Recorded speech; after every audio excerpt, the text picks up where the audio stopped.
Let's preview the scroll points section we've just created on mobile by clicking the arrow next to the preview button and choosing phone portrait. Scroll down. And as you can see, while this image works perfectly on wide screens, it doesn't look right on tall screens. Even when you scroll down to zoom in, you're still gonna see the edges of the image, which is not ideal. But how do we add a vertical image for mobile and create the highlight boxes? If you open the Edit Background Media panel, there's no area for mobile. Well, let's click here to copy the section to the current story. Open the section options for the first one and then switch the visibility from all devices to desktop only.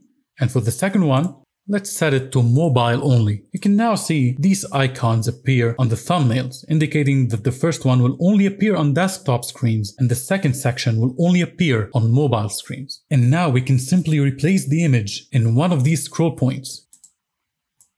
I've already prepared a vertical image for mobile, and the image will be updated in all other scroll points.